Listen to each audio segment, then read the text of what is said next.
18 horas. Notícias de Manaus, Amazonas, Brasil e do mundo.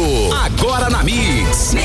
Legal, agora 6 horas e 2 minutos em Manaus. Boa noite, você na sintonia certa. Boa noite, Karine Leão. Boa noite, Carlão. Muito boa noite pra você, sintonizado aqui em 100,7. É isso aí, estamos juntos a partir de agora até às 7 da noite aqui no 18 horas.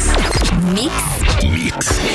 Lembrando aí, querido ouvinte, sempre valendo a sua participação pelo nosso WhatsApp, a sua inteira disposição é o 994887592, Karine. Exatamente, galera. Manda um oi aí pra gente pelo Zap. A gente quer saber o que você pensa a respeito dos assuntos que a gente aborda aqui no 18 horas. Mix. Agora 6h03, começando 18 horas de hoje com os destaques do dia. Governo do Amazonas dá calote na empresa de alimentação do João Lúcio. Além de não receber, a empresa acabou sendo expulsa depois de cobrar os atrasados do governo do Amazonas. Operação da Polícia Federal do Amazonas apura fraude nos benefícios do INSS. E vamos saber como foi o segundo dia de provas do Enem aqui em Manaus.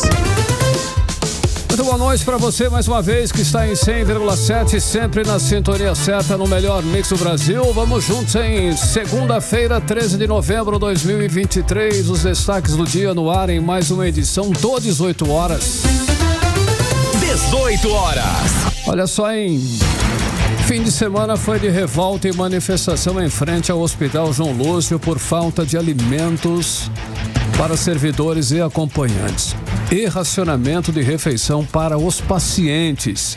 Diante da pressão, a Secretaria de Saúde do Estado confirma atraso no pagamento da empresa JS Refeições, que prestava serviços ao governo sem cobertura contratual. Karine. Então, Carlão, a empresa foi expulsa do hospital quando tornou público que não tinha mais como comprar comida porque estava sem receber do governo do Amazonas, assunto que abordamos aqui, inclusive, na semana passada.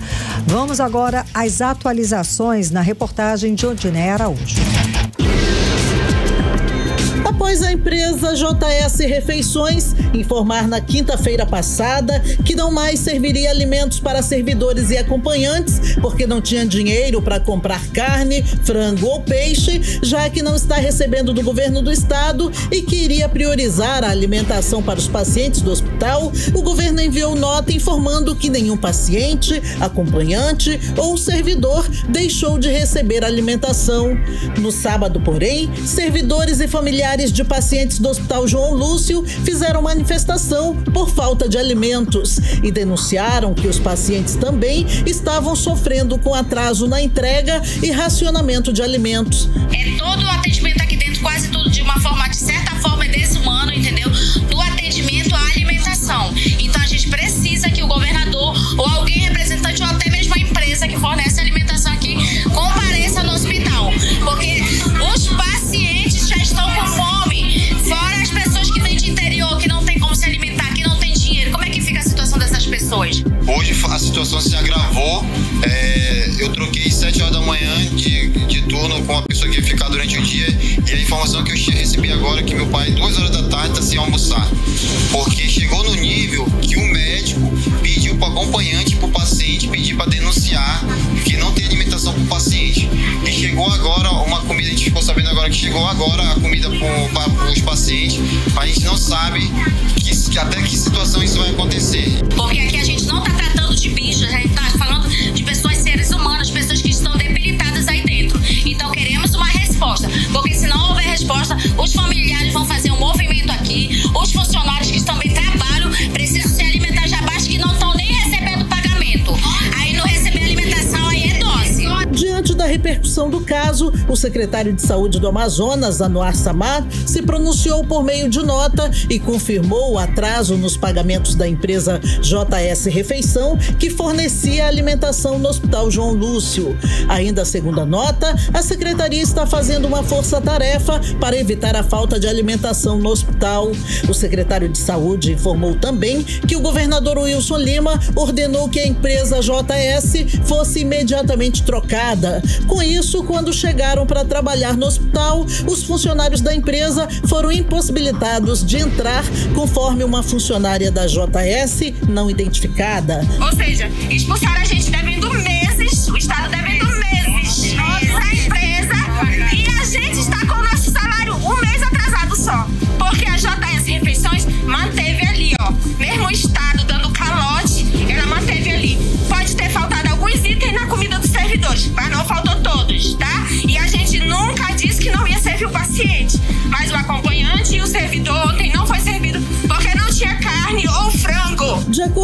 portal da Transparência do Estado, a empresa JS vinha prestando serviço ao Hospital João Lúcio sem contrato assinado. Ontem à noite e hoje foi servido refeição tanto para pacientes quanto para servidores e acompanhantes no Hospital João Lúcio. Odneia Araújo para o 18 horas.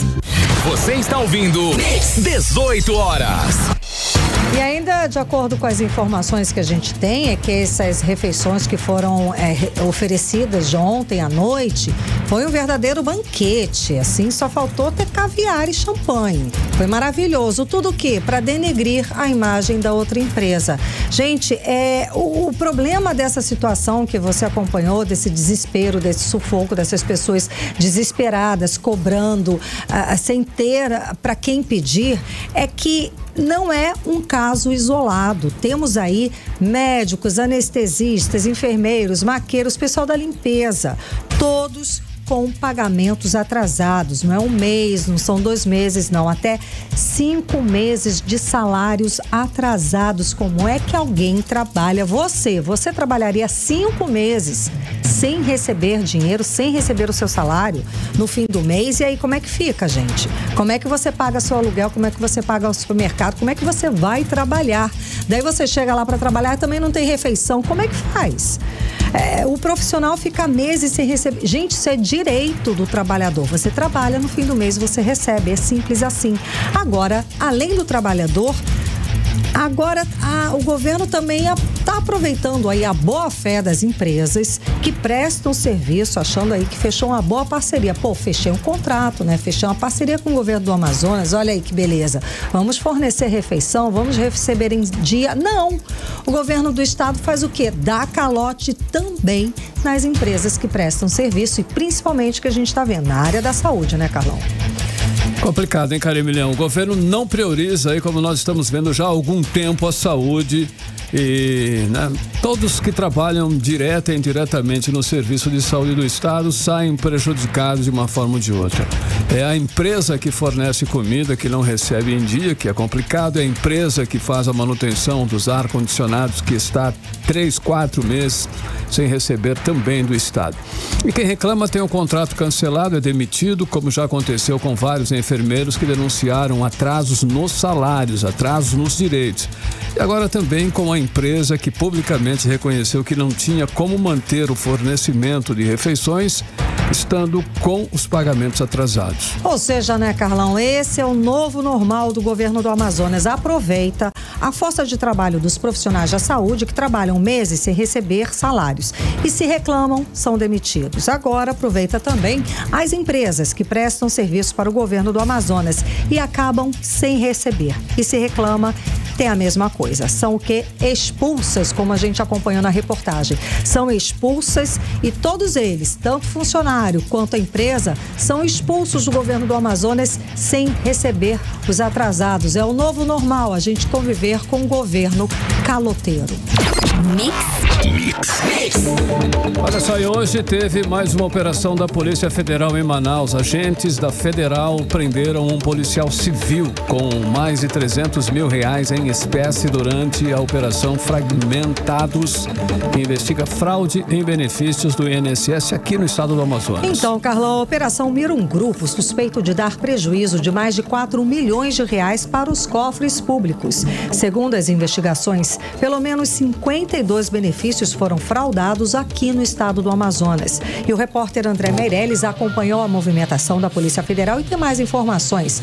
Muito boa noite, André, seja bem-vindo. Então, foram presas 5 pessoas, a gente já sabe o nome delas? Boa noite.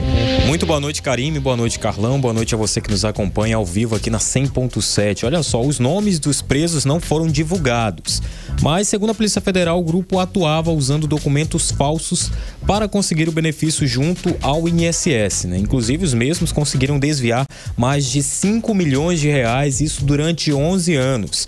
A operação fragmentos, que foi realizada hoje pela Polícia Federal, prendeu aí 5 pessoas, né? Como vocês falaram aqui, entre eles um policial civil de Roraima, e foram cumpridos aí 5 mandados de busca e apreensão contra membros de uma organização criminosa que fraudava esses benefícios de prestação continuada ao idoso desde o ano de 2012, isso aqui mesmo em Manaus. Lá na casa do policial civil foram encontrados cerca de R$306 mil e mais de 80 cartões de benefícios em nome de pessoas fictícias, né? Ou seja, pessoas que nem existem, e também dinheiro em espécie, como explicou o delegado federal Sávio Pinzon numa coletiva de imprensa que a gente acompanhou hoje. Vamos conferir. Então, foram cumpridos 5 mandados de busca e apreensão e 5 mandados de prisão, visando desarticular essa organização criminosa destinada aí a cometer crimes relacionados a fraudes a benefícios. Foram apreendidos um pouco mais de R$300 mil na casa de um dos alvos, além de mais de 80 cartões de benefícios e cartões bancários em nome de terceiros, vindo a confirmar a hipótese criminal investigada nos inquéritos policiais. Além dos valores apreendidos, também foram apreendidos veículos e os investigados estão sendo ouvidos e as investigações continuam para elucidar toda essa organização criminosa. 18 horas. Karime, Carlão, ouvimos aí o delegado regional da Polícia Federal, Sávio Pinzon, detalhando, né, a prisão de 5 pessoas investigadas por fraudes em que os envolvidos usavam documentos falsos para cometer esses diversos crimes. Inclusive, as denúncias foram feitas pelo próprio INSS, que identificou as fraudes, né? E no decorrer da apuração, a polícia conseguiu imagens dos suspeitos usando os cartões para sacar os valores em caixas eletrônicos. As investigações comprovam que os investigados estão envolvidos na fraude de benefícios assistenciais de amparo ao idoso. Na coletiva de hoje, o delegado da Polícia Federal, Jean Moura, detalhou que a operação apurou que os criminosos apresentaram documentos falsos em nome dessas pessoas, em nome fictícios aí de pessoas. Vamos ouvir a fala dele. A conduta consistia basicamente na falsificação de documentos, né? A partir desses documentos, né, que eram pessoas fictícias, eles davam entrada nos benefícios de prestação continuada, né, pessoa idosa, e junto ao INSS, e ficavam sacando esses benefícios. Foram plotadas as mais antigas, existem benefícios que foram fraudados desde 2012, alguns foram suspensos, outros foram sendo retirados ao longo do tempo, né? E aí hoje, né, as investigações chegou a identificação desses 5 alvos que foram objeto, né, foram alvo hoje desses mandados. Pelo menos uma morava no condomínio de um padrão melhor, né, no Tarumã, e outro, assim, a princípio não demonstrou, né, muito luxo, mas algumas com carro também de padrão alto de qualidade, né, a princípio não tinha uma atividade como servidor, assim, relevante, né, não trabalhava com venda de carro, assim, não tem nenhum cargo público que exerce, assim, que possa ser destacado, né, que fosse banco, autônomos, né, trabalha com venda de carro, esse tipo de coisa. 18 horas. Então, Karime, Carlão, a gente ouviu aí o Jean Moura, que é o delegado da Polícia Federal, que também destacou aí que durante as buscas os agentes encontraram as provas dos crimes que eram praticados aí por esse grupo criminoso, né? E até o momento a Polícia Federal já identificou 52 benefícios fraudados, mas acredita que há muito mais do que isso. No total, a polícia apreendeu aí 3 veículos e esse valor é de R$306 mil. Além disso, uma grande carga de cigarro foi encontrada com um dos alvos. e por isso ele também responderá por contrabando, Karine Carlão. Obrigada pelas informações, André Meirelles. Boa noite.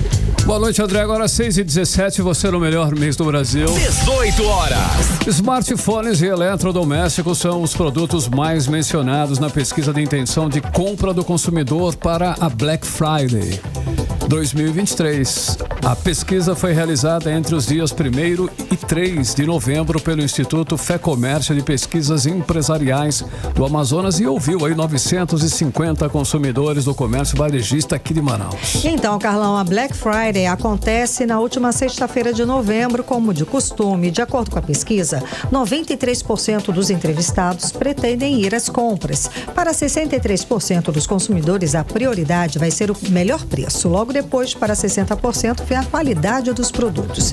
Seguindo a pesquisa, 54% dos consumidores vai levar em conta a promoção e oferta. Para 41%, vão levar em conta a diversidade de produtos. E apenas 17% o frete grátis. Karine, 29% dos manauaras pretendem gastar na Black Friday de R$ 151 a R$ 250. E para a faixa de gastos entre R$ 251 a R$ 400, temos mais de 29% dos entrevistados. Apenas 5% responderam que pretendem gastar até R$ 80 apenas. E 20% disseram que pretendem gastar mais que R$ 400, Karine. Bom, e na lista de compras aí, os queridinhos, vamos lá por ordem. Primeiro estão os smartphones, claro. Sim. Seguindo por eletrodomésticos, depois móveis, decoração e na sequência TV, depois vestuário e calçados. Karine, ainda 65% dos manauaras pretendem aí fazer as compras na loja do centro da cidade. Nas lojas, né? No centro da cidade, no caso. 41% no shopping center, 26% nas lojas de bairro e 20% pela internet. Agora 6h19, você no melhor Mix do Brasil. 18 horas. Olha só, no segundo dia de provas do Enem também teve alto índice de falta aqui no Amazonas. 47,6% dos inscritos não compareceram aos locais de prova neste domingo. E a repórter Nathalie Moraes está ao vivo, conversa com a gente. Ela tem o balanço do Enem. Muito boa noite, Nathalie. Então, esse percentual aqui no Amazonas foi bem maior que a média nacional, não foi? Boa noite. Boa noite, Carlão. Boa noite para todo mundo que está ligadinho conosco na noite dessa segunda-feira aqui no 18 horas. Pois é, Karine, em todo o Brasil, a média ficou aí em 32%, o que indica que 1 em cada 3 inscritos não compareceu aos locais de prova no Enem neste domingo. Ao todo, 3,9 milhões de pessoas se inscreveram nessa edição do Exame Nacional do Ensino Médio deste ano. A ausência neste domingo foi a mesma do segundo dia da edição do ano de 2022, quando também 32% dos inscritos faltaram aí ao segundo dia de provas do Enem. Mas aqui no Amazonas, Karine e Carlão, a ausência dos inscritos no segundo dia de provas ficou aí em 47,6%. Ou seja, 44.231 pessoas não compareceram aos locais de prova. O Amazonas ficou aí em primeiro lugar no ranking de faltosos no Brasil. Ao todo, 92.925 pessoas se inscreveram para fazer as provas nos dias 5 e 12 de novembro aqui no estado. No primeiro dia de provas, a gente também ficou em primeiro lugar em abstenção. A gente tinha chegado aí a 44%. E agora a gente alcançou aí um número ainda maior, né? Com 47,6% de faltosos.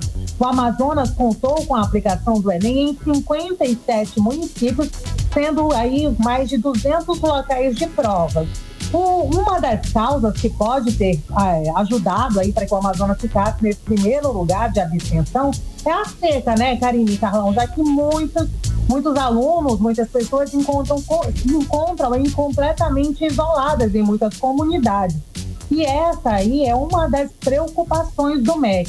Ontem mesmo, né, logo após o fim da aplicação das provas, o ministro da Educação, Camilo Santana, em uma entrevista coletiva, disse que estuda aí novas metodologias para diminuir essa abstenção e também para que todos que fizeram aí um ensino médio possam ter acesso de imediato ao Enem. Vamos conferir aí o que disse o ministro da Educação, o Camilo Santana, em entrevista coletiva? Algumas medidas já estão sendo tomadas, já serão tomadas agora nesse momento, para que a gente possa não só ampliar o número de participantes e de tentar diminuir, apesar de que historicamente tem sido esse percentual, mas vamos ver de que forma, que elementos nós podemos agregar ao próximo Enem para aumentar, que para mim é a maior preocupação, é a garantir que todos os alunos que concluam matriculados regularmente no terceiro ano possam se inscrever no Enem, porque é a chance que ele tem, a porta de entrada para o ensino superior, e como diminuir, quais são os instrumentos que a gente possa diminuir, tentando fazer um trabalho inteligente, identificar quais são os motivos, né, dessa evasão ou dessa desistência, ausência da prova. 18 horas. Karime e Carlão, nós ouvimos aí a fala do Camilo Santana, ele que é ministro da Educação aqui no Brasil. Mas atenção, né, aos alunos, né, aos candidatos que perderam aí ao Exame Nacional do Ensino Médio, ao primeiro dia de provas, né? A justificativa já está disponível e o aluno que perdeu, Karime e Carlão, já pode, inclusive, pedir aí a reaplicação da sua prova junto ao Instituto Nacional de Estudos de Pesquisas Educacionais, Anísio Teixeira. O direito à reaplicação começou nesse domingo e termina hoje às 22h59, hora Manaus. Lembrando, Karime e Carlão, que esse direito é válido somente em certas situações que estavam previstas aí em edital, como doenças infecto-contagiosas, que precisarão aí ser comprovadas pelos candidatos, ou problemas logísticos, como as pessoas que estão isoladas pela seca aqui no estado, por exemplo, ou também quem foi prejudicado pela distância aí ao local de provas por um erro da organização, também tem direito aí a pedir essa reaplicação das provas, que acontece somente no mês de dezembro. Para pedir essa reaplicação, esse pedido é gratuito, basta acessar o site enem.inep.gov.br. Karime, Carlão, volto com vocês. Boa noite, Nathalie Moraes. Obrigada pelas informações. Agora 6h24, você no melhor mix do Brasil. 18 horas.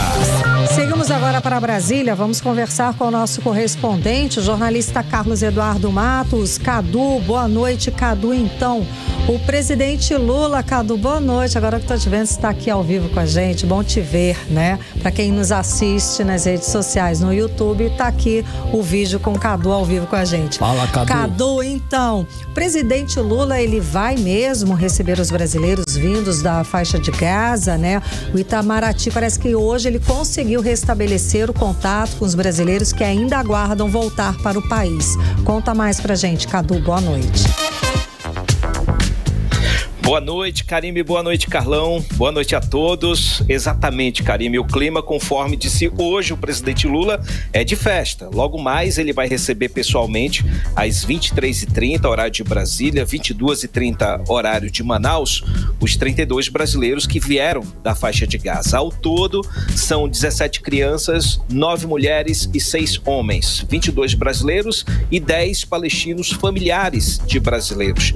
Todos nós aqui no Brasil, né, acompanhamos a luta que foi resgatar essas pessoas da região de maior conflito entre Israel e o grupo terrorista Hamas. Um vai e vem diplomático envolvendo o Brasil, Israel, o Egito, um esforço descomunal para evitar que o prédio onde os brasileiros estavam fosse atacado. E aí, na tentativa de sair da faixa de Gaza, cruzando a fronteira com o Egito, os brasileiros foram barrados logo no portão, né, deixando eles numa situação de insegurança enorme, sob altíssimo risco de morte, né? Sobretudo agora que o Hamas vem usando os hospitais, os templos religiosos, os pontos de refúgio como esconderijo, Karime. Israel vem atacando e matando pessoas inocentes na intenção de atingir os terroristas. E aí, essa guerra ganha proporções enormes, né? Perde-se o Israel vem sendo de um lado acusado de fazer uma limpeza étnica, né, diante parte desse conflito que está acontecendo, e o grupo Hamas vem cada vez mais usando os palestinos como escudo, né? Karime, o avião da FAB, nesse momento, está cruzando o Oceano Atlântico. Eu estou vendo aqui pelo o aplicativo Fireware, ele tá cruzando nesse momento. A previsão é de chegar em Recife, que é a primeira parada, às 20h12, horário de Brasília. Lá, a recepção vai ser feita pelo ministro da Defesa, José Múcio. E logo em seguida o avião segue viagem para Brasília. E como eu falei, a previsão de chegada é às 23h30. E a recepção vai ser dele, do presidente Lula. E esse fato, Karime, tem um importante peso político, Karime e Carlão. Claro que a intenção do presidente Lula é vencer aqui no Brasil a batalha de narrativas. Ele espera corrigir os erros que o Palácio do Planalto cometeu, né? O Palácio do Planalto cometeu erros a partir dele, né? Do próprio presidente Lula. A gente sabe que ele demorou muito para ser incisivo contra o Hamas, que não representa em nada o povo palestino. Ele também não foi incisivo contra Israel, de outro lado, né? Que vem fazendo praticamente, como a gente falou, uma limpeza étnica, aproveitando essa guerra para cometer muitas mortes. E essa postura de um pé em cada canoa abriu espaço para a extrema-direita se posicionar, dizendo que Jair Bolsonaro teria negociado com Netanyahu, que é o primeiro-ministro de Israel, a saída dos brasileiros da faixa de Gaza, fazendo com que Bolsonaro e a extrema-direita tenham um dividendo político nessa história toda. E essa batalha que Lula pretende, na verdade, a batalha que Lula pretende vencer. Não permitir que a narrativa da extrema-direita se sobreponha ao invés da do próprio governo. Creio que esse fato não apaga o incêndio, viu? Mas não pode até apagar o incêndio, mas não vai resolver totalmente os problemas. Vamos seguir acompanhando, né, Karime? Porque toda semana a extrema-direita precisa de uma crise para manter as suas bases ativas. Essa a gente tem que ficar de olho, porque é o porém da história, né? É o por trás da coxia, que é sempre que a extrema-direita precisa de uma crise, precisa inventar um fato novo para se manter ativa até as eleições. Karime e Carlão. Beleza, Cadola, só mudando de assunto, o que pode mudar no rendimento do FGTS, que é o Fundo de Garantia por Tempo de Serviço, hein? O que está em jogo, Cadu? Vai sobrar pra gente de novo ou não? Vai sobrar pra caramba, Carlão. O Supremo Tribunal Federal está julgando uma ação que questiona o rendimento do FGTS. Hoje, o rendimento do FGTS é de 3% ao ano mais TR, que é a taxa referencial. Sim. E o que está sendo discutido?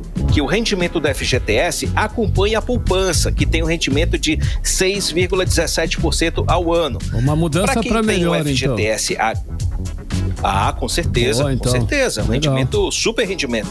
Para quem tem o FGTS ativo, que são aí 117 milhões de brasileiros, se o STF obrigar o governo a fazer essa mudança, trocar o dinheiro guardado vai render muito mais, de 3% para 6%.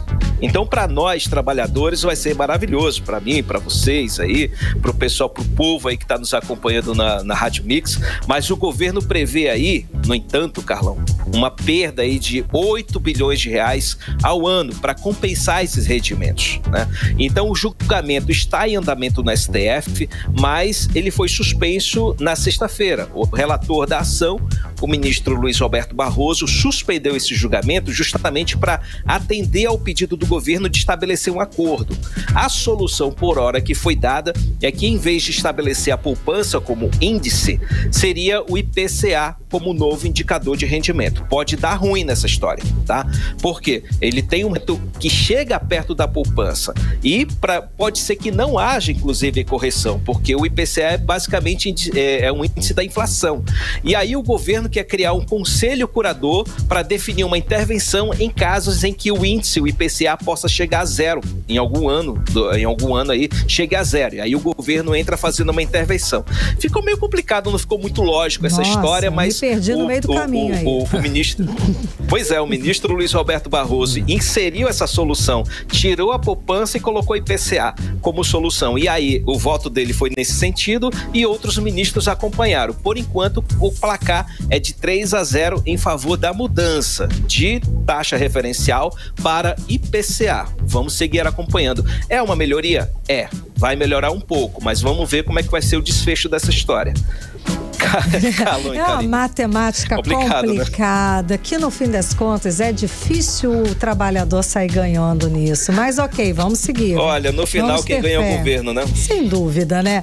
Cadu, voltando a falar de Enem, ontem foi o segundo dia de provas do Enem, parece que a Polícia Federal instaurou aí um inquérito para apurar o vazamento de prova. Explica pra gente, é isso mesmo?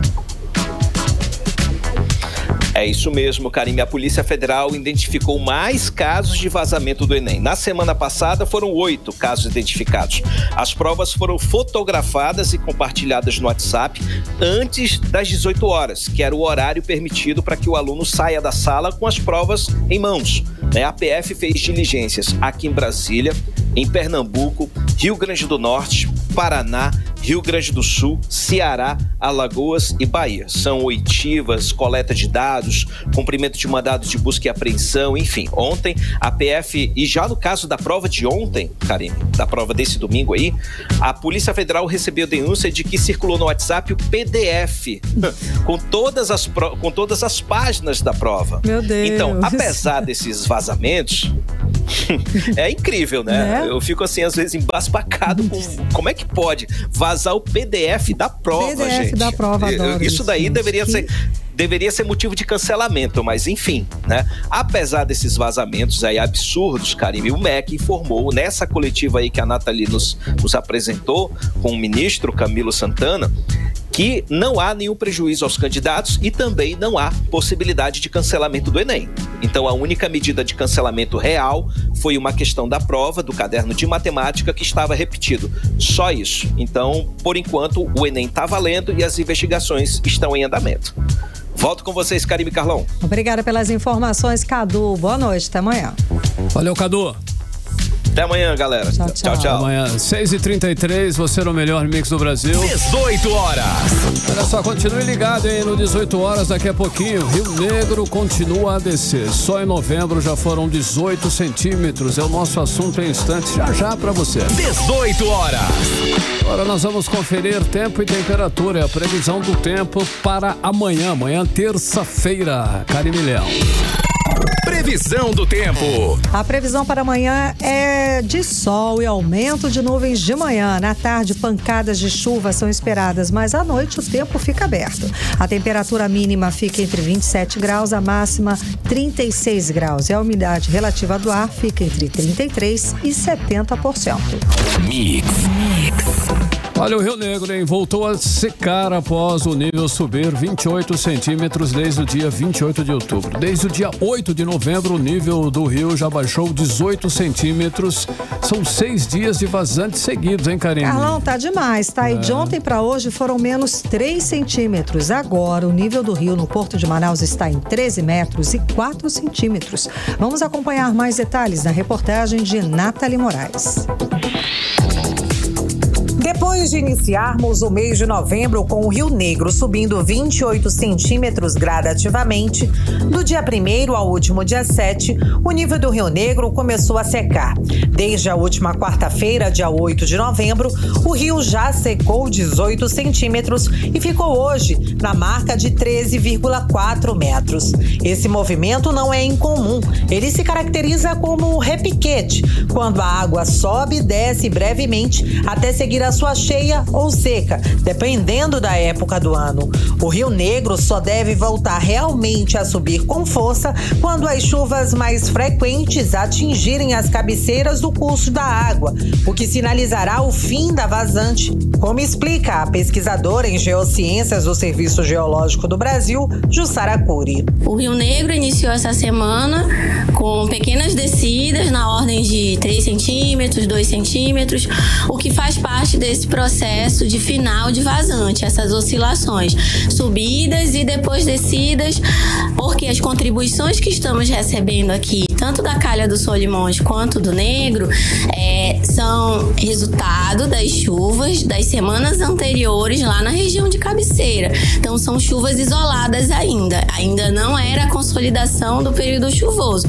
Então essas águas desceram e contribuíram para estabilidade do Rio Negro, subidas e agora descidas, porque as contribuições que estão chegando agora são menores. Os 62 municípios amazonenses seguem em situação de emergência por conta da seca histórica, que ainda afeta quase 600 mil pessoas. Segundo as previsões climáticas, o amazonense deve aguardar mais 2 semanas para o início do período chuvoso e o fim dessa vazante que tanto castigou a todos nós. O prognóstico climático indica que a partir da segunda quinzena de novembro, o período chuvoso vai sair da região isolada para, no caso, distribuição das chuvas ao longo da bacia. Isso quer dizer que teremos precipitações em todo o estado. Agora, nessa semana, são previstos acumulados maiores que 60 milímetros de chuva no oeste do Amazonas, onde estão localizados os municípios de Tabatinga, Amaturá, Atalaia do Norte e Benjamin Constant. A mesma previsão indica esse mesmo volume também para a região central, onde está localizada a nossa capital, Manaus. Nathalie Moraes para o 18 horas.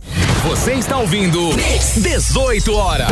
Olha, 6 horas e 37 minutos em Manaus. E a UFAM e a UEA estão entre as 100 melhores universidades do Brasil, segundo o ranking universitário Folha, Karime. Então, Carlão, segundo o levantamento, a UFAM é a melhor universidade do Amazonas, embora tenha caído de posição.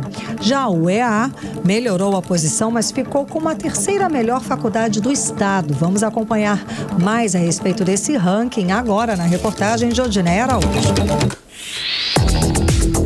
As instituições são avaliadas a partir de 5 indicadores: qualidade do ensino, pesquisa científica, mercado de trabalho, inovação e internacionalização. Segundo a 9ª edição do ranking universitário Folha, que foi suspenso durante a pandemia, a Universidade Federal do Amazonas, a UFAM, ocupa a posição de número 55. Já a UEA, Universidade do Estado do Amazonas, ficou com a posição de número 90 entre as 203 universidades ativas aqui no país. No Amazonas aparecem ainda no ranking a Unip na posição de número 78, portanto à frente da UEA, e a Newton Lins na posição de número 185. Na região norte, a universidade melhor avaliada é a Universidade Federal do Pará, que ficou com o número 29 no ranking, a única da região entre as 50 primeiras universidades do país. A USP, Universidade de São Paulo, foi a primeira colocada no ranking, seguida da Unicamp, Universidade Estadual de Campinas. As duas, aliás, se mantêm no primeiro e no segundo lugar no ranking universitário Folha. Apenas 2 universidades fora do eixo Sudeste e Sul estão entre as 10 primeiras. A Universidade de Brasília e a Universidade Federal de Pernambuco se mantiveram em 9º e 10º lugares. Odineia Araújo para o 18 horas. Você está ouvindo 18 horas. Olha, começou hoje a vacinação contra a influenza em Manaus. A meta da Secretaria Municipal de Saúde é imunizar 500 mil pessoas. Carlão, e a campanha segue até o dia 15 de dezembro para os 18 grupos prioritários definidos pelo Ministério da Saúde. E no mesmo período, aqui em Manaus, também vai promover a multivacinação infantil, como explica o repórter André Meireles. Manaus iniciou nesta segunda-feira a vacina contra a influenza para alcançar mais de 500 mil de pessoas, como explica a gerente de imunização da Secretaria Municipal de Saúde, Isabel Hernandes. Nós temos uma meta de vacinar mais de 90% de um público de mais de 567 mil pessoas. A vacina contra a influenza está disponível até 15 de dezembro para 18 grupos prioritários definidos pelo Ministério da Saúde. Os grupos são crianças com idades de 6 meses a 5 anos, 11 meses e 29 dias, gestantes, puérperas com até 45 dias após o parto, indígenas a partir de 6 meses de idade, idosos com 60 anos ou mais, trabalhadores da saúde e professores do ensino básico e superior. Em conjunto com a vacinação contra a influenza, até 15 de dezembro, a Censa também promove a multivacinação infantil, como explica a gerente da Censa, Isabel Hernandes. E quanto à estratégia de vacinação, de multivacinação, é um momento que a gente escolheu para intensificar a vacinação no público de 0 a 14 anos, para que os pais mantenham o calendário vacinal dos seus filhos em dia. Este é o primeiro ano em que a vacinação contra a influenza é realizada no segundo semestre do ano na região norte. Segundo a secretária municipal de saúde, Shadia Frache, a mobilização será realizada nos distritos urbanos e rural para levar vacinas e imunizar a população nas localidades mais afetadas pela estiagem. Público prioritário somam-se para o Ministério aproximadamente 567 mil pessoas e é a primeira vez que a vacina da influenza está sendo feita nesse período que é o período correto, né? Nós temos equipes trabalhando, a Censa já tem uma tradição em fazer busca ativa, em ir no domicílio, então todo o nosso distrito rural já está planejado, já tem as estratégias montadas para que ninguém, mesmo com as dificuldades de isolamento por conta da estiagem, seja contemplado com a vacina. A aposentada Marlene Miranda, que simbolicamente recebeu a primeira dose da vacina contra a influenza, contou que sempre mantém o esquema vacinal atualizado para evitar doenças imunopreveníveis. Então, eu acho muito importante para nós, como nós na terceira idade, entendeu? E vamos para um jovem, como criança, todo mundo estamos nessa luta para tomar as vacinas, porque o senhor sabe que as doenças tem muitas, né? A gente tem que ter nossa saúde. E é muito importante a gente tomar nossas vacinas para a saúde caminhar, como nós idosos, né? Que eu já tenho 75 anos, mas eu estou esperto, eu estou em pé. Conforme a Censa, 167 unidades estão abertas para atendimento ao público. Desse total, 9 ofertam atendimento em horário ampliado das 8 da manhã às 8 da noite de segunda a sexta-feira e das 8 da manhã ao meio-dia aos sábados. Para receber a vacina contra a influenza, os usuários devem buscar um dos pontos de imunização da Censa e apresentar documento oficial de identificação, CPF ou Cartão Nacional de Saúde e documento que ateste a inclusão nos grupos prioritários. Já na multivacinação, os pais ou responsáveis devem acompanhar as crianças e adolescentes levando documento de identificação, cartão do SUS e de vacina. A lista com todos os endereços de todos os estabelecimentos está disponível em censa.manaus.am.gov.br. André Meireles para o 18 horas. Você está ouvindo 18 horas. O servidor do Tribunal de Contas do Amazonas e advogado Ervin Rodrigues, de 54 anos, foi assassinado na tarde de sábado enquanto saía de um restaurante na Avenida Santos Dumont, centro-oeste de Manaus. O servidor era primo da presidente eleita do TCE, Yara Lins. Ele foi atingido com 6 tiros e não resistiu aos ferimentos. A repórter Nathalie Moraes tem os detalhes. O advogado e servidor do Tribunal de Contas do Amazonas, Ervin Romeu Godinho Rodrigues, de 54 anos, foi morto a tiros ao sair de um restaurante na Avenida Santos Dumont, na zona centro-oeste de Manaus. Romeu era primo da presidente do Tribunal de Contas do Estado, Yara Lins. Com informações da Polícia Militar, Romeu estava em um restaurante em uma reunião e, ao sair do local, ele foi surpreendido por um veículo. O advogado foi atingido com 6 tiros. Ele chegou a ser levado para o hospital e pronto-socorro 28 de agosto, mas não resistiu aos ferimentos. Durante o velório, na sede da Ordem dos Advogados do Brasil Seccional Amazonas, nesse domingo, a comoção tomou conta dos amigos e familiares. O pastor Elcio Maia Neto, filho do advogado e servidor do Tribunal de Contas do Amazonas, se pronunciou sobre o caso nas redes sociais. Hoje, meu pai veio a óbito, é vítima de assassinato, e Hoje morreu um homem bom. Um homem bom. Era um homem bom.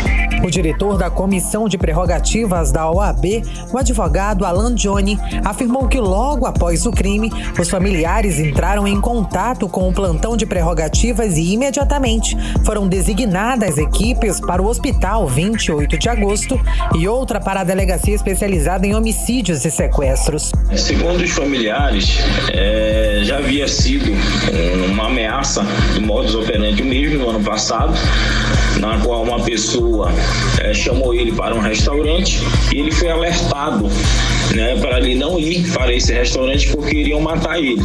E novamente se repetiu esse ano e dessa vez os criminosos conseguiram alcançar o seu intento. Mas tem uma das fortes ligações, tem uma ligação com o processo judicial na qual o advogado é credor de honorários de mais de 3 milhões. As ameaças já eram constantes, referentes ao processo que tramitava na comarca da Bahia, como afirma o advogado. Na verdade, essas ameaças já eram de conhecimento da família, relacionada a esse processo que tramita na comarca da Bahia. Segundo os familiares, eles já haviam, tanto o advogado como a esposa, os familiares também do advogado, haviam recebido ameaças. Então já é de conhecimento da família essa informação. Agora cabe à polícia formar o conjunto probatório para se alcançar a prisão dos envolvidos. Em nota, o presidente do TCE Amazonas, Érico Desterro, lamentou a morte do servidor e prestou solidariedade aos familiares e amigos. Nas redes sociais, o deputado federal Fausto Júnior, e primo da vítima, publicou uma nota de pesar e disse que a vida de Rômel foi tirada de forma abrupta. O parlamentar pediu às autoridades empenho e rigor nas investigações do crime. Nathalie Moraes para o 18 horas. Você está ouvindo 18 horas. Vamos agora falar dos assuntos dos bastidores da política local, da política amazonense, que a cada dia fica mais quente, né? Cíntia Blink, boa noite, Cíntia.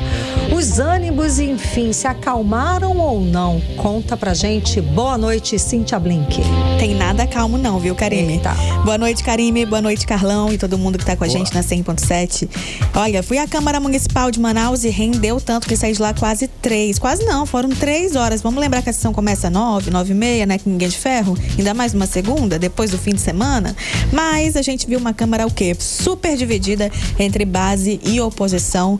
Base defendendo, né? A prefeito Davi Almeida, sobre o caso do bloqueio do dinheiro. E aí, relembrando aí, caso você não tenha feito o dever de casa semana passada, que é ouvir a gente todo dia.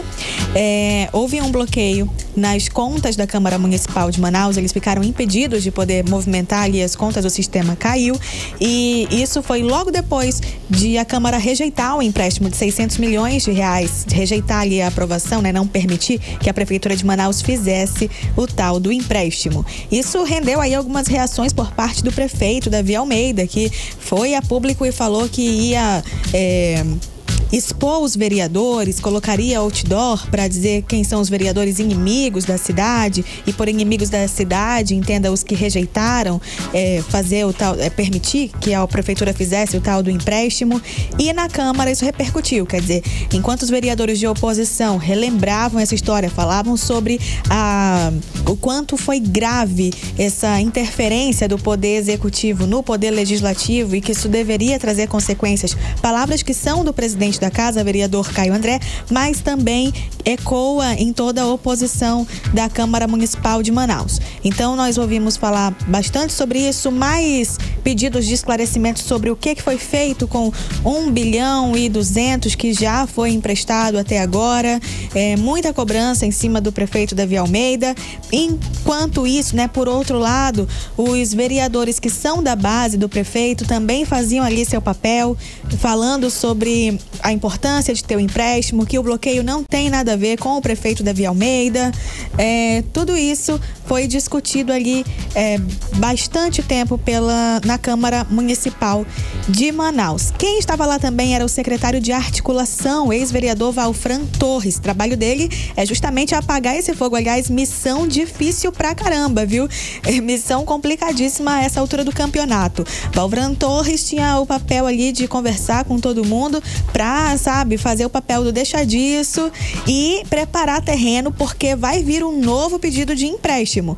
Prefeito Davi Almeida já anunciou que virá um novo pedido e, claro, que a intenção da prefeitura é que esse pedido seja aprovado. Apesar disso, o prefeito Davi Almeida não foi à Câmara, que seria um movimento aí super simpático, né? Se ele fosse à Câmara, pedisse desculpas, amenizasse as coisas, ou ele ou o secretário de Finanças, secretário de Infraestrutura, Renato Júnior, e esse movimento não foi feito. A gente não viu isso acontecer.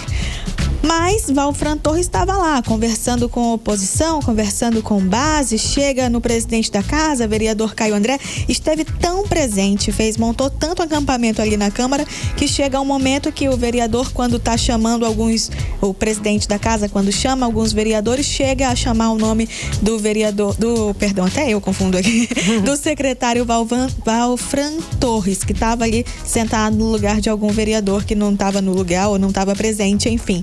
Então, missão árdua, difícil para Valfran Torres.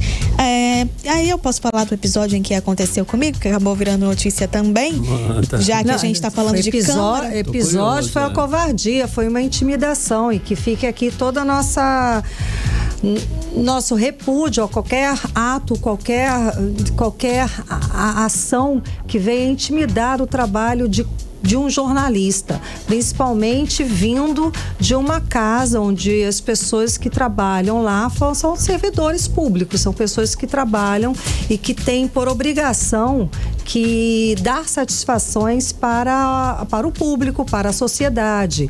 E exatamente uma das funções do jornalista. Então, a jornalista Cíntia Blink estava lá exercendo o trabalho dela, como todos os jornalistas, foi intimidada, foi agredida, sim. Cíntia, explica você melhor o que aconteceu. O vereador Davi Reis, ele tem um procedimento de chegar à casa. Um assessor dele pega um tablet, ele marca a presença e normalmente ele sai da Câmara depois que a presença está marcada. Hoje ele ficou até o final, viu a ordem do dia, participou da ordem do dia, funcionou normalmente. E esse assessor não gostou de eu ter feito um ao vivo desse procedimento todo acontecer e veio tirar satisfação. Depois eu fiz uma live mostrando, fazendo pergunta, enfim, a intenção era buscar para você, porque eu tenho esse trabalho, a resposta de por que você faz isso, vereador? Por que você vem, marca a presença e vai embora? Por que tem o seu assessor para fazer isso? E eu quis ter essa conversa. Ele disse que falaria comigo no gabinete. Eu não vou subir pro gabinete de alguém que tem um assessor que eu acho que pode vir a me bater pela atitude que teve.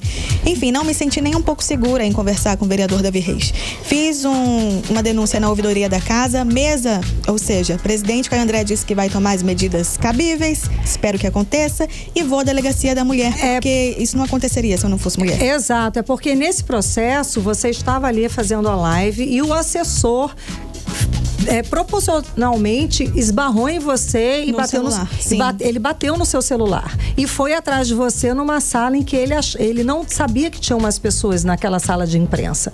E ele foi com muita vontade de te intimidar agressivamente. Só que quando ele chegou na sala, tinham outros repórteres, outros jornalistas lá. É isso. E ele recuou nesse momento. Enfim, tá tudo gravado. Daí ele tirou foto de você? Isso, ele falou que eram direitos iguais. Se eu tiro foto dele, porque eu fiz a imagem dele buscando o tablet, ele poderia fazer a imagem de mim também para que ele se defendesse. Eu perguntei, se defender do quê? A gente tinha uma coisinha pra falar aí de uma fala do prefeito, mas não sei prefeito, qual é o tom do prefeito com relação à Câmara? Mudou um pouco, viu? Mudou um pouco. Lembra que ele falou que ia colocar o nome de todo mundo no outdoor, que ia pra rua e dizer que... Tava bravo, tava revoltado e tal. Tá mais calmo, viu? Tá mais calmo. Disse que... Bom senso, né? Bom, é o seguinte, realmente precisava dar uma revisada ali no pedido do empréstimo. Tem que ter mais informação pros vereadores aprovarem. E a gente vai fazer isso, vai mandar um novo pedido. A gente tem o áudio do vereador, do prefeito de Manaus, vamos ouvir? No final da tarde de hoje a gente tem a nova formatação uma mensagem para finalizar e enviar. Você acha que mudou o clima? Já se há uma aceitação para a aprovação desse projeto? Acho que é tranquilo. A Câmara faltou a gente enviar com maior esclarecimento, faltou a Prefeitura dar maiores detalhes, a melhor aplicação do recurso público. E o que for questionado para a Câmara vai ser cumprido rigorosamente pela Prefeitura para que não parem dúvidas sobre a destinação e a aplicação dos recursos. 18 horas. Então é isso, nós ouvimos aí o tom mudou, é possível que esse empréstimo passe, viu? Mas vamos continuar acompanhando para trazer mais informação para você. Obrigada, Cíntia Blink. Boa noite, até amanhã. Até amanhã, Cíntia, agora 6h56, você no melhor mix do Brasil. Mix. 18 horas. Esporte. Olha só, vamos ao giro esportivo. Cid Soares na área. Cid, na classificação do retorno, Atlético é líder, Palmeiras passou o Flamengo e o Vasco superou o Grêmio e Santos. Essa é a sequência aí na ordem dos fatores? No retorno é isso mesmo. Né? Tivemos aí um fim de semana realmente eletrizante nos esportes, né? Classificação do retorno, realmente, o Atlético é líder, Palmeiras passa o Flamengo e o Vasco supera o Grêmio e Santos, com o Cruzeiro entrando no Z4, né? O segundo turno com crescimento do Coritiba e agora é o 16º. Como os times já têm número de jogos diferentes, a classificação está por aproveitamento percentual de pontos. E na tabela principal do Brasileirão, nós temos a chegada aí do Palmeiras indo a 62 pontos, tomando a liderança do Campeonato Brasileiro. O Botafogo agora está com 59 na vice-liderança, Grêmio com 59 também, Bragantino 59, Atlético Mineiro 57 e o Flamengo foi para a 6ª posição também com 57 pontos. E o empate por 1-1 entre Flamengo e Fluminense, já que a gente está falando dele, né? Isso no sábado ficou marcado aí pela expulsão de Nino e Gabigol. Foi um lance aí nos acréscimos que gerou polêmica e muita reclamação do atacante rubro-negro nas redes sociais. Na jogada, Gabigol comete uma falta em Nino, que levantava revoltado e aí discute, né, com camisa 10 e agarra ele pelo pescoço. Ficou um negócio muito estranho. Ficou muito estranho. Os dois trocaram ofensas e iniciam em um tumulto que envolve outros jogadores, mas só os protagonistas recebem cartão vermelho. Uma outra cena lamentável foi a briga entre torcidas do Coritiba e do Cruzeiro. Também. Confusão que aconteceu após o Robson marcar o gol do Coxa, né? Isso aos 45 minutos do segundo tempo. Logo em seguida, a torcida do Cruzeiro saiu da área de visitantes e invadiu o gramado. Torcedores do Coxa também entraram em campo, foi aquela confusão. Torcedores pularam, inclusive, as placas de publicidade e foram pro confronto. Pancadaria só parou mesmo com a chegada do batalhão de choque da Polícia Militar e o jogo terminou 1-0 pro Curitiba. O Zé Ricardo, olha, atenção, não é mais técnico do Cruzeiro. Acabou essa confusão. Pegou o beco. O treinador foi demitido ontem após uma decisão tomada aí pela diretoria em reunião que aconteceu na Toca da Raposa. A informação foi divulgada pelo próprio Cruzeiro. E segundo o clube, os treinamentos da semana, né, serão conduzidos pelo treinador da equipe sub-20, que é o Fernando Seabra, até que a definição sobre o novo técnico aconteça. A Amazonas Futebol Clube fez uma nota hoje, informou por meio de nota que o atacante DG não é mais jogador do clube, conforme divulgado por algumas páginas e sites de notícias. O vínculo do ex-atleta aurinegro expirou ao término da Série C do Campeonato Brasileiro, faltando apenas os trâmites legais agora para a formalização do encerramento. O DG está sendo acusado por uma mulher de agressão física em uma cidade lá do Pará. Ela registrou o boletim de ocorrência, o caso aconteceu na madrugada do último sábado. O Amazonas disse em nota que repudia qualquer ato de agressão contra mulheres, espera que os atos sejam devidamente apurados, e eu só estava lembrando disso aqui quando comentamos o caso da Cíntia Blink. Exato. Né? Isso é um absurdo. Para todos nós, temos que nos indignar sim. Sem chances. Eu convido até o jovem para vir falar comigo sobre isso. A gente conversa, né? Adoro. Tete a tete. Valeu, Cid. Um beijo enorme para vocês, até amanhã. Obrigada pelas informações, Cid Soares. 18 horas. 7 em ponto. Seguimos direto para o editorial 18 horas. Editorial 18 horas. É cada vez mais preocupante a retomada da vazante contínua do Rio Negro em Manaus. No ano passado, no dia 13 de novembro, o rio estava 4,84 metros acima da cota de hoje. está a apenas 34 centímetros da maior vazante da história. E a previsão da volta da normalidade das chuvas é só para o final do ano. A situação deve alertar sim as autoridades. Se o Rio Negro continuar baixando, é óbvio haverá problemas no transporte de mercadorias. E buscar soluções alternativas, como já faziam algumas empresas, será ainda mais necessário. É preciso garantir que o consumidor tenha acesso aos combustíveis, ao gás de cozinha e aos alimentos, principalmente em uma época de grande consumo, como são as festas de final de ano. 18 horas. 7h01, Karime, boa noite. Boa noite, um beijo, até amanhã. Até amanhã. Você ouviu 18 horas.